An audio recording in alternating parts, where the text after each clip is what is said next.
Hello students, welcome back to my channel basic education. आज हम पढ़ेंगे क्लास 8th का साइंस का chapter 17, that is stars and the solar system. So आप कभी भी रात में अपने टेरेस पे खड़े होते होंगे या छत पे खड़े होते होंगे, आप देखते होंगे आपको बहुत सारे स्टार्स और मून दिखाई देते होंगे। सो इनके बारे में हम पढ़ेंगे। द मून, जो मून है वो ब्राइटेस्ट ऑब्जेक्ट होता है स्काई में। ठीक है, हमें रात के अंधेरे में मून ही दिखता है सबसे ज्यादा bright. Stars, planet and moon, ये सारे जो ऑब्जेक्ट्स हैं स्काई में, इन्हें हम सेलेस्टियल ऑब्जेक्ट्स बोलते हैं। स्टार्स, प्लैनेट एंड मून्स, ये सारे ऑब्जेक्ट्स हैं जो स्काई में प्रेजेंट होते हैं, जो हमें नाइट में दिखते हैं। इन सारे ऑब्जेक्ट्स को हम सेलेस्टियल ऑब्जेक्ट्स बोलते हैं। Okay, so first is the moon. Is there is any change in the shape of moon every day? क्या मून के शेप में चेंज होता है? यस, हम देखते हैं कि डेली डेली अगर हम मून के शेप को ऑब्जर्व करते हैं तो उसमें चेंज होता है। सो जो वेरियस शेप्स होते हैं मून के, उन्हें हम फेजेस ऑफ मून बोलते हैं। हर मंथ में हम देखते हैं जो मून का शेप चेंज होता है, उन्हें हम फेजेस ऑफ मून बोलते हैं। ओके, अब हम देखेंगे किस तरह से मून के फेजेस चेंज होते हैं। You have studies in chapter 16। आपने चैप्टर 16 में पढ़ा था कि मून के पास उसकी खुद की लाइट नहीं होती है। Moon does not emit their own light where the sun and the other stars do. जबकि सन और अदर स्टार्स जो होते हैं वो उनके पास उनकी खुद की लाइट होती है। We see that the moon, because the sunlight is falling, it gets reflected towards us. Moon के ऊपर सनलाइट पड़ती है जिसकी वजह से वो रिफ्लेक्ट होता है। Okay, we therefore see only that part of moon from which the light and the sun is. हम मून का सिर्फ वही पार्ट देख पाते हैं जितनी लाइट उस पर सन की पड़ती है और वो रिफ्लेक्ट होता है, सिर्फ वही पार्ट हमें मून का दिखता है। ओके,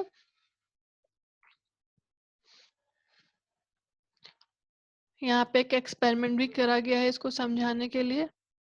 जिस तरह से यहाँ पे देखते हैं, ये सन है, ठीक है। सन की लाइट, दिन के टाइम सन की लाइट हमें पड़ती है, ओके, अर्थ पे। और ये हमारा मून है। तो सो डे में हमें नहीं दिखता है, बट नाइट के टाइम भी सन सन पूरे टाइम हमारे सोलर आसमान में प्रेजेंट होता है, स्काई में। डे के टाइम क्या होता है कि डे टाइम में हमारे अर्थ पे भी सनलाइट आती है तो हमें मून स्काई में नहीं दिखता है डे में। बट नाइट टाइम में क्या होता है, जो अर्थ मूवमेंट करती है ये वाला पोर्शन नाइट में होता है, तब भी सन स्काई में प्रेजेंट होता है। सो जब हम नाइट फेज में आते हैं तो सन की लाइट जो मून पे पड़ रही है वो रिफ्लेक्ट करती है, जिसकी वजह से सन का मून का हाफ, मून के ऊपर सन की लाइट पड़ती है। सो मून का हाफ पोर्शन हमें दिखाई देता है। ओके, सो हम कह सकते हैं कि सन की लाइट जो मून पे पड़ती है वो रिफ्लेक्ट होती है, इसलिए हम नाइट में उसे देख सकते हैं। डे टाइम में भी सन एंड मून दोनों प्रेजेंट होते हैं, बट हमें सन दिखता है because it has its own light, but moon खुद की लाइट इमिट नहीं कर सकता है। ओके, यहाँ पे पोजीशंस दिखाए गए हैं, डिफरेंट फेजेस दिखाए गए हैं मून के। ओके, ये सन दिखाया गया है यहाँ पे, और इस तरह से डिफरेंट फेजेस दिखाए गए हैं मून के यहाँ पे। Okay, this is the earth और ये मून के फेज है। Remember the moon revolves around the earth and earth along with move moon revolves around the sun. Okay, moon जो है वो अर्थ के चारों तरफ घूमता है और अर्थ जो है वो सन के चारों तरफ घूमती है। तो हम कह सकते हैं कि मून और अर्थ, मून जो है वो अर्थ का चक्कर लगाता है और अर्थ और मून दोनों जो है वो सन का चक्कर लगाते हैं। Okay, the size of the illuminated part of moon visible from the earth increases each day after the new moon. जो मून का साइज होता है वो विजिबल होता है और इंक्रीज होता है न्यू मून के बाद। हम यहाँ पढ़ेंगे न्यू मून और फुल मून क्या होता है। इससे पहले भी आपने पढ़ा है न्यू मून और फुल मून क्या होता है। फुल मून जब हम पूरा शेप देख सकते हैं मून का, और न्यू मून जब मून नहीं होता है, जिसको हम हिंदी में अमावस्या और पूर्णिमा भी बोलते हैं। So the moon surface, the moon is fascinating object for poets and storytellers. Okay, moon हमेशा आपने सुना होगा स्टोरीज में और पोएट्स यूज करते हैं। But when astronaut landed on the moon, जब एस्ट्रोनॉट मून पे गए थे तो वहां पे उन्होंने देखा था कि मून की सरफेस बहुत ही डस्टी है और बैरन है, और उसके ऊपर डिफरेंट क्रेटर्स प्रेजेंट है, डिफरेंट साइज के, जैसा कि यहाँ डायग्राम में दिखाया गया है। ओके, द मून, मून पे कोई भी एटमॉस्फेयर नहीं है, वहां पे कोई भी वाटर नहीं प्रेजेंट है। Did you know on July 21, 1969, that is Indian time, the American astronaut Neil Armstrong landed on the moon for the first time. American astronaut Neil Armstrong थे जो फर्स्ट टाइम मून पे गए थे. उनके बाद Edwin Aldrin भी moon पे गए थे. यहाँ डायग्राम में दिखाया गया है astronaut on the moon and this is the pictures of different craters present on the moon. So let's start the stars. 17.2. Observe carefully on the dark night and from a place away from a big city. Okay, dark night में और city से दूर आपको sky को observe करना in the night. All the stars equally bright. क्या सारे stars जो है इक्वली ब्राइट हैं, सभी सेम कलर के हैं, सारे अपनी सेम साइज के हैं क्या? आपको पता है stars emit their own light. Okay, sun is also a star which appears bigger, a football place near you or a football place at distance 100 meter. Okay, stars हमसे बहुत दूर हैं इसलिए वो हमें बहुत ही स्मॉल साइज में दिखते हैं. फॉर एग्जांपल अगर फुटबॉल कोई हमारे पास रखी है तो वो हमें बड़ी दिखती है, बट अगर हम उसको हमसे बहुत दूर कर दिया जाए तो वो हमें बहुत ही माइन्यूट या बहुत ही छोटी सी दिखती है. सन का डिस्टेंस यहाँ पे बताया गया है कितना डिस्टेंस है, और ये जो लास्ट डिस्टेंस है इसे हम लाइट ईयर में एक्सप्रेस करते हैं. Okay, 17.5.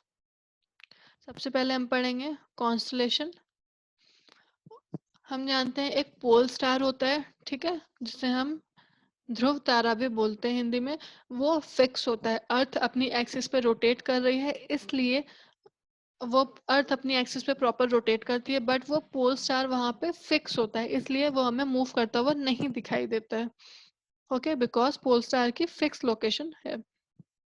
Constellation, the stars forming a group that has a recognizable shape is called constellation.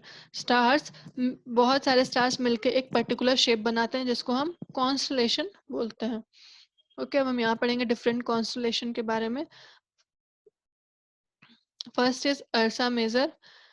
One of the most famous constellation which you can see during summer. गर्मी के time जो आप constellation देखते हैं उसे हम कहते हैं अर्सा मेजर, जिसका दूसरा नाम है big dipper and the great bear और सप्तऋषि. ये चार नाम है अर्सा मेजर के. First is Ursa Major, second big dipper, third great bear and fourth is Saptarishi. यहाँ दिखाया गया अर्सा मेजर का स्ट्रक्चर कैसा होता है. There are 7 prominent star. यहाँ दिखाए गए 7 प्रोमिनेंट स्टार्स होते हैं इनमें, जो एक बिग लैडर और क्वेश्चन मार्क की तरह दिखते हैं. फॉर देखिए 1 2 3 4 5 6 7. ओके, टोटल 7 स्टार मिलकर ये शेप बनाते हैं, that is great bear, Ursa Major, Saptarishi और big digger.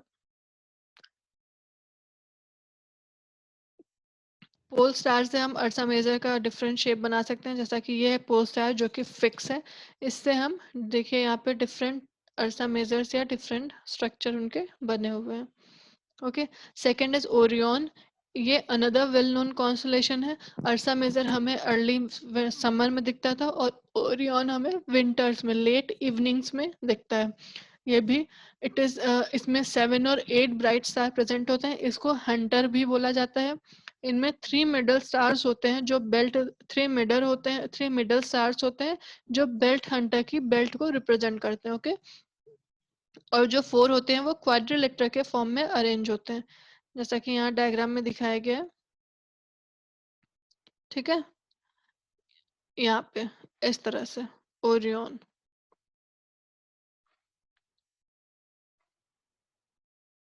Okay, this one is Orion. ये ओरियन का स्ट्रक्चर. अब इससे हम सीरियस का स्ट्रक्चर डिटरमाइन करेंगे. एक सीरियस स्टार है जो ब्राइटेस्ट स्टार है, जो सबसे ज्यादा चमकता हुआ हमें स्टार दिखता है स्काई में, उसे हम सीरियस बोलते हैं. उसका जो पोजीशन होता है वो ओरियन के बहुत ही क्लोज होता है. यहाँ पे ओरियन का स्ट्रक्चर बना है कॉन्स्टलेशन. इससे किस तरह से सीरियस हम देख सकते हैं वो यहाँ पे दिखाया गया. ओके, ईस्ट की तरफ जो लाइन जाती हुई ओरियन से दिखाई देगी वो सीरियस को डिनोट करती है.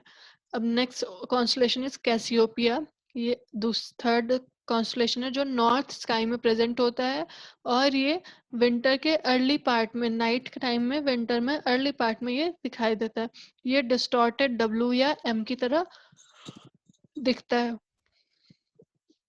कि आपको पता है कॉन्स्टलेशन में सिर्फ 5 से 10 स्टार नहीं होते हैं, it is a large number of stars, इसमें बहुत सारे स्टार्स प्रेजेंट होते हैं। Okay, next the solar system, the sun and the celestial objects, ये सब चीजें मिला के सोलर सिस्टम का फॉर्मेशन करते हैं। The earth always revolve around the sun, earth sun के अराउंड मूव करती है और मून अर्थ के अराउंड मूव करता है। ओके, 7 अदर प्लेनेट भी हैं जो सन का मूवमेंट रिवॉल्व करती हैं, जैसे mercury, Venus, Earth, Mars, Jupiter, Saturn, Uranus and Neptune.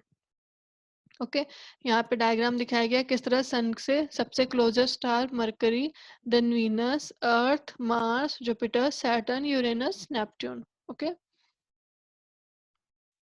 Sun, sun nearest star है, अर्थ अर्थ से सबसे नियरेस्ट है जो हमें दिखता है। इससे huge amount of light continuously emit होती है। ओके, ये सोर्स ऑफ एनर्जी है, बहुत सारे प्लांट्स और जो भी एनर्जी अर्थ पे मिल रही है वो सबका सोर्स हमारा सन ही है।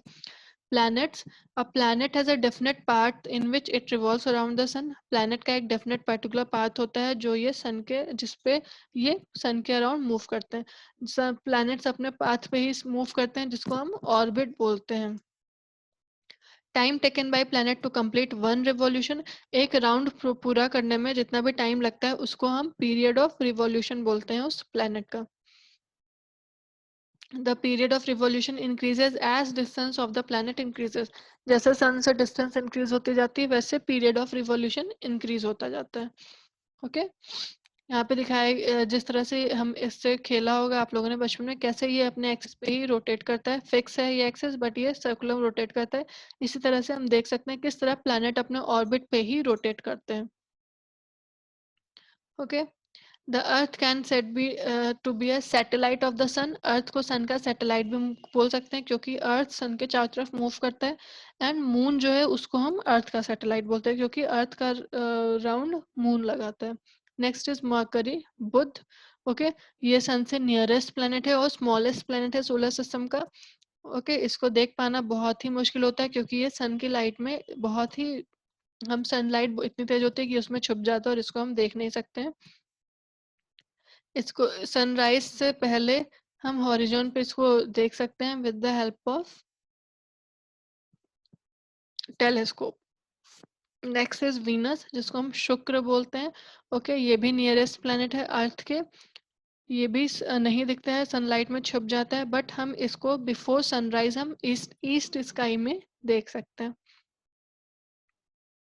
ओके, वीनस का कोई मून या सैटेलाइट नहीं होता है, आप वीनस को टेलीस्कोप के थ्रू भी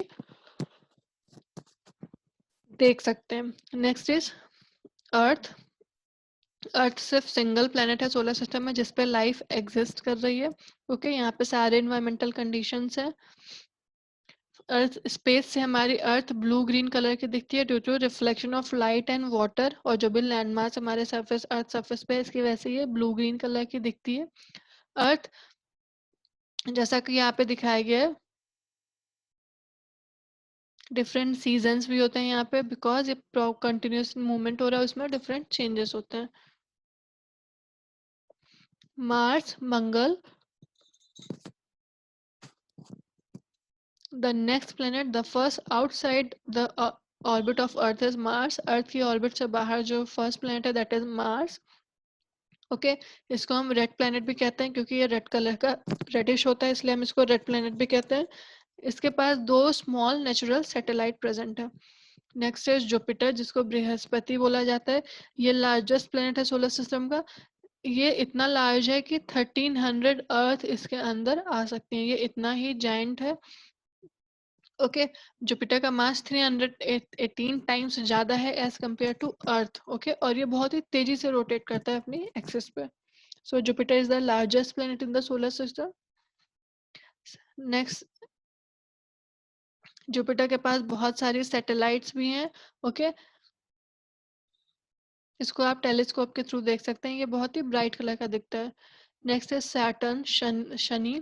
सैटर्न येलोइश कलर का दिखता है। ओके, और ये सोलर सिस्टम में यूनिक है बिकॉज इसके पास एक रिंग प्रेजेंट होती है। ओके, इसको हम नेकेड आई से नहीं देख सकते हैं इन रिंग्स को।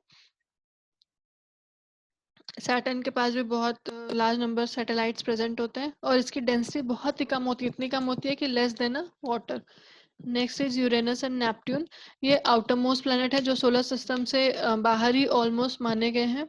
ओके, इनको हम लास्ट टेलीस्कोप से देख सकते हैं। वीनस, लाइक वीनस, जिस तरह से वीनस वैसे यूरेनस भी ईस्ट टू वेस्ट मूव करता है। जो फर्स्ट फोर प्लैनेट है that is mercury, Venus, earth and Mars, ये सन से बहुत ही ज्यादा पास है और इसलिए इनको इनर प्लैनेट कहते हैं। और बाकी सारे प्लैनेट्स हैं ये सन से बहुत दूर है, इसलिए इनको हम आउटर प्लैनेट कहते हैं। अब हम पढ़ेंगे asteroids. There is large gap between the orbits of Mars and Jupiter. Mars और जुपिटर, जैसा कि यहाँ पे दिखाया गया, मार्स और जुपिटर की ऑर्बिट के बीच में बहुत ज्यादा गैप है, क्योंकि मरकरी, वीनस, अर्थ, मार्स को हमने इनर प्लैनेट बोला है, जुपिटर से लेके बाकी जो प्लैनेट है उन्हें हम आउटर प्लैनेट बोल रहे हैं। तो मार्स और जुपिटर के बीच ऑर्बिट में बहुत गैप है। इनमें छोटे छोटे स्मॉल ऑब्जेक्ट्स प्रेजेंट होते हैं जो रिवॉल्व करते हैं, इनको हम एस्टेरॉइड्स बोलते हैं, जैसा कि यहाँ डायग्राम में दिखाया गया। Okay, comets. कॉमेट्स भी हमारे सोलर सिस्टम का मेंबर हैं, सोलर सिस्टम के पार्ट हैं। ये हाईली सन के आसपास रिवॉल्व करते हैं in highly elliptical orbit. Comet जो होता है, it generally appears as bright head with a long tail. ये जनरली हमें दिखता है ब्राइट हेड और लॉन्ग टेल की तरह। जैसे जैसे ये सन की तरफ अप्रोच करते हैं, the length of tail grows in size at as it approach. जैसे जैसे सन के पास आते हैं, यहाँ जैसा कि दिखाया गया, इनकी टेल साइज इंक्रीज होती है। ओके, इनकी टेल साइज जो है, टेल इनका हमेशा सन से अपोजिट होता है, हेड सन की तरफ होता है और टेल अवे होता है सन से। ऐसा ही एक कॉमेट है हैलीज कॉमेट, जो 76 ईयर्स में हर 76 ईयर्स के गैप पे दिखता है। ओके, लास्टली ये 1986 में दिखा था। meteors and meteoroids in night when the sky is clear and moon is not there। जब नाइट में मून नहीं होता, स्काई क्लियर होती है, तो आपको एक ब्राइट स्ट्रीक दिखती है लाइट की, जैसा कि यहाँ डायग्राम में दिखाया गया। इनको शूटिंग स्टार्स बोलते हैं commonly. They are not stars, ये स्टार नहीं होते, इनको मेटियोर्स बोलते हैं। ओके, मेटियोर क्या होते हैं? ये स्मॉल ऑब्जेक्ट्स होते हैं that occasionally इंटर्स the earth atmosphere, जो ओकेजनली अर्थ के एटमोसफियर में एंटर कर जाते हैं। ये इतने स्पीड से होते हैं कि जो अर्थ के एटमॉस्फेयर में जो फ्रिक्शन प्रेजेंट होता है, उसकी वजह से ये हीट अप हो जाते हैं और ये ग्लो करते हैं, जिसकी वजह से हम एक सिंपल ब्राइट स्ट्रीक्स की तरह इन्हें देख सकते हैं, जो बहुत ही कम टाइम के लिए हमें दिखता है। ओके, सब meteors are large so that they can reach the earth. कुछ मेटियोर्स बहुत लार्ज होते हैं जो अर्थ सरफेस तक आ जाते हैं। ओके, और जैसे जैसे ये अर्थ के सरफेस पे आते हैं, उस तुरंत उतनी ही तेजी से ये इवापोरेट होते हैं। कंप्लीटली एवेपोरेट होने से पहले ये अर्थ सरफेस पे आ जाते हैं, इनको हम मेटियोरॉइड बोलते हैं। सो मेटियोर्स और मेटियोरॉइड में क्या डिफरेंस है? कॉमेट्स क्या था? कॉमेट्स जो हमारे सन के पास प्रेजेंट थे, हेड इनका सन की तरफ था और टेल सन से अवे था।